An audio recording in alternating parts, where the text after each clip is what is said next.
ఓం శ్రీమాత్రే నమః.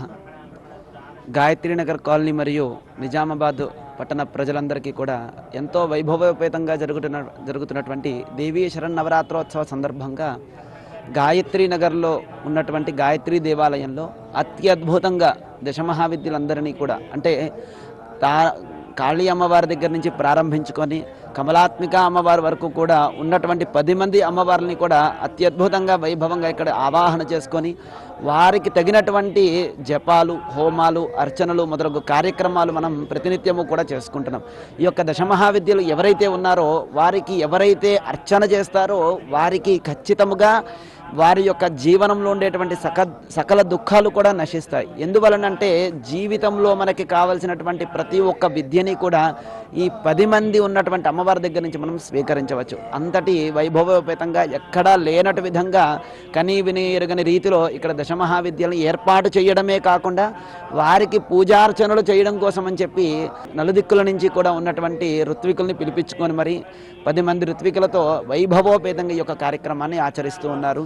అంతేకాకుండా మణిద్వీపంలో ఉండేటువంటి ఆ యొక్క భువనేశ్వరి అమ్మవారిని సాక్షాత్తుగా మణిద్వీపేశ్వరి అమ్మవారికి ఇక్కడ ప్రతిష్టాపన చేసుకొని, ఎందుకంటే అఖిలాండ కోటి బ్రహ్మాండ నాయకి అమ్మవారు. ఈ యొక్క ఎన్నో లోకాలు ఉన్నాయి, ఎన్నో బ్రహ్మాండాలు ఉన్నాయి, అన్నిటికీ కూడా నాయకి అమ్మవారు.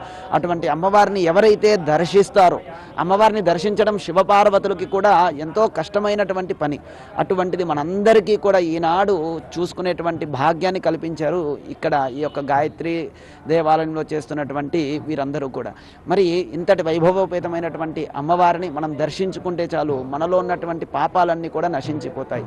అంతేకాకుండా మరి ఇంతటి కార్యక్రమాన్ని చూస్తున్నప్పుడు మనలో భక్తిభావం కలగడం కోసం అనేటువంటి ఒక చిన్న ఉద్దేశం కోసం అని చెప్పి దత్తాత్రేయుడు గురువు, ఆ యొక్క గురువుని ఇక్కడ ప్రతిష్టాపన చేసుకొని గురువుకి కూడా ఎన్నో విధములైనటువంటి ఉపచార పూజా కార్యక్రమాలు చేసుకుంటూ అత్యద్భుతంగా మనం ఇక్కడ ఆచరించుకుంటూ ఉన్నాం కార్యక్రమాలు. అంతేకాకుండా అమ్మవార్లందరినీ కూడా కాపాడుకుంటూ వారికి జరిగేటువంటి ఉపచారాలన్నీ కూడా సరిగ్గా ఉన్నాయా లేదనేటువంటి రక్షణ బాధ్యతని తీసుకున్నటువంటి వారు కాలభైరవుడు. సాక్షాత్తు కాశికా పట్టణానికే అత్యద్భుతంగా ఆ యొక్క కాలభైరవుడు రక్షణగా ఉంటున్నారు. అటువంటి కాలభైరవుడిని కూడా ఆవాహన చేసుకొని మనం విశేషమైనటువంటి పూజా కార్యక్రమాలు ఆచరిస్తున్నాము. లక్ష్మీ గణపతి దేవతను కూడా ఆవాహన చేసుకున్నాము. మరి ఇందులో మరకత శివలింగాలు ఏవైతే ఉన్నాయో సాక్షాత్తు యమధర్మరాజే అభిషేకం చేసి తన యొక్క కోరికలన్నీ కూడా తీర్చుకున్నటువంటి విశేషమైనటువంటి లింగము మరకత లింగం. అటువంటి మరకత లింగాలు 1008 లింగాలని అంటే సహస్ర లింగాలని కూడా ఇక్కడ మనం ప్రతిష్ఠించుకొని ప్రతినిత్యము కూడా ఉదయం పూట మహన్యాసపూర్వకంగా ఏకాదశి రుద్రాభిషేకములు, సాయంత్రం పూట రుద్ర క్రమార్చన కార్యక్రమము వైభవంగా ఆచరించుకుంటున్నాము. అంతేకాకుండా ఇక్కడ ఉన్నటువంటి అమ్మవార్లందరికీ కూడా చతుషష్ఠి ఉపచార పూజ 64 విధాలతో ఉన్నటువంటి ఉపచారాలతో పూజా కార్యక్రమాన్ని ఆచరించుకుంటూ ప్రతినిత్యము కూడా చండీ పారాయణలు, చండీ హోమాలు, చండీ తర్పణాలు మొదలగు విశేష కార్యక్రమాలు మనం ఇక్కడ ఎంతో వైభవంగా ఆచరించుకుంటున్నాము. అంతేకాకుండా శివ కళ్యాణము, ఆ యొక్క జ్వాలా తోరణము మొదలగు ఎన్నో వైభవోపేతమైనటువంటి కార్యక్రమాలన్నీ కూడా మనకి ఇక్కడ ఏర్పాటు చేయడం జరిగింది. ప్రతినిత్యము కూడా ఇక్కడికి వచ్చినటువంటి భక్తులందరికీ కూడా అన్నప్రసాద వితరణను కూడా ఏర్పాటు చేయడం జరిగింది. ఇంతటి మహా ఉత్కృష్టమైనటువంటి కార్యక్రమాలు మరలా మనకి ఎప్పుడెప్పుడు జరుగుతాయో కూడా తెలియదు. మరి ఇంతటి వైభవోపేతమైనటువంటి కార్యక్రమాలకి అందరూ కూడా పాల్గొని వారి యొక్క జన్మని చరితార్థం చేసుకోగలరని కోరుతున్నాం. శ్రీమాత్రే నమః. గాయత్రి దేవాలయం నందు ఈ సంవత్సరము 27th ఇయర్. ప్రతి సంవత్సరము ఒక విధమైనటువంటి అమ్మవారి యొక్క రూపాలని పెట్టడం జరుగుతుంది. మేము 18th ఇయర్ వచ్చేసి అష్టదశ శక్తిపీఠాలను పెట్టడం జరిగింది. అష్టదశ శక్తిపీఠాలు ఎలా ఉద్భవించాయి వాటి యొక్క పేర్లతో సహా పెట్టడం జరిగింది. తర్వాత సంవత్సరం వచ్చేసి అష్టలక్ష్మిలతో కూడిన భద్రకాళి అమ్మవారిని పెట్టాము. తర్వాత ఇయర్ వచ్చేసి తుల్జా భవాని అమ్మవారిని పెట్టాము.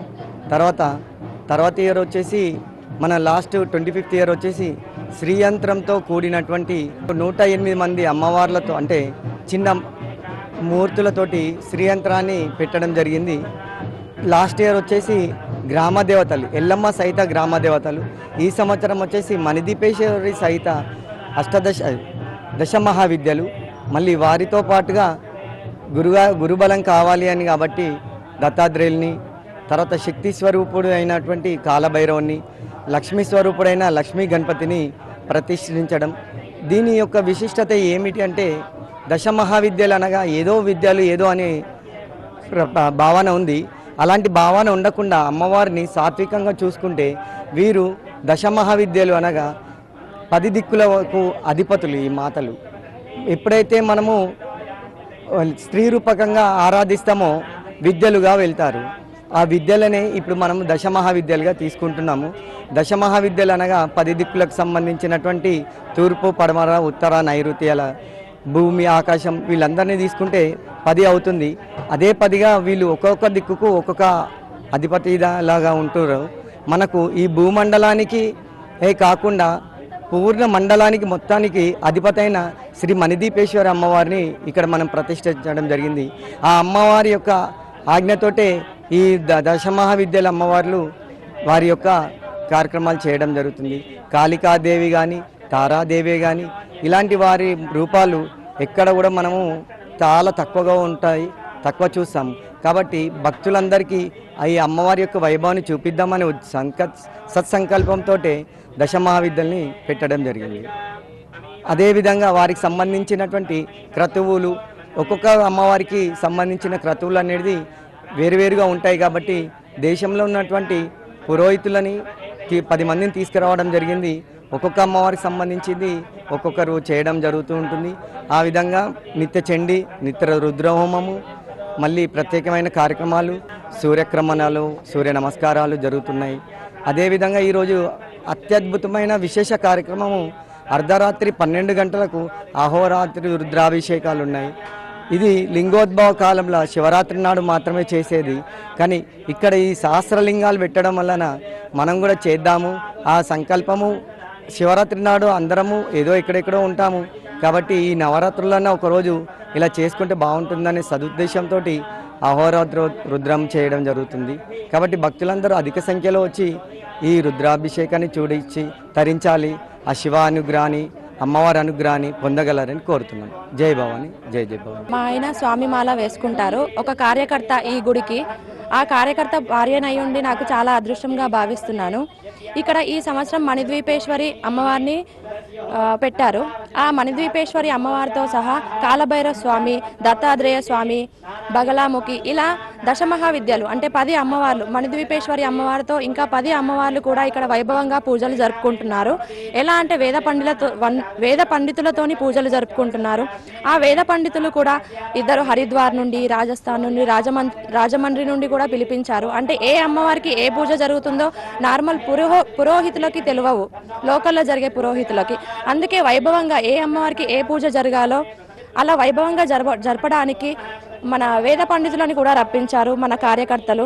ఈ కార్యకర్తలకి అంటే వస్తు రూపేణ కానుకలు కూడా అందుతున్నాయి. ఆ అమ్మవారు అన్నీ రప్పించుకుంటున్నారు, అంత వైభవంగా జరుపుకుంటున్నారు. భక్తులను కూడా ఈ గాయత్రీనగర్ అమ్మవారు చాలా బాగా ఎత్తుకుంటున్నారు. అంటే తన మహిమ చూపిస్తుంది అమ్మవారు. ప్రతి ఒక్కరి లైఫ్లో కూడా ఒక ఎగ్జాంపుల్తోని తన మహిమ చూపించుకుంటుంది అమ్మవారు. ఈ అమ్మవారి సేవలో పాత్రలం అవుతున్నందుకు మాకు చాలా అదృష్టంగా భావిస్తున్నాము. మాకు ఈ గాయత్రీనగర్లో ఉన్నందుకు చాలా సంతోషంగా ఉంది. మాకు అమ్మ అన్నీ ఇస్తుంది. ఎప్పుడూ అమ్మవారి సేవలో మేము నిమగ్నులై ఉండాలని అమ్మవారిని ప్రార్థిస్తున్నాము. అదృష్టవంతులం అనుకుంటున్నాము. మణిదీపేశ్వరి సహిత మన దశమహావిద్యల్ని ప్రతిష్టాపించారు. సో ఈ దశమహావిద్యలు అనేది ఎక్కువ మందికి తెలియదు. అది తెలియాలి అందరికీ విశిష్టత అందరికీ చేకూరాలని చెప్పేసి ఈ సంవత్సరం ఇలా ప్రతిష్టాపన చేశారు. సో ఇలా చేయడం వల్ల ఏంటంటే మనకు అమ్మవారి నవరాత్రులు అంటే ఒక దుర్గాదేవి మాత్రమే తెలుసు.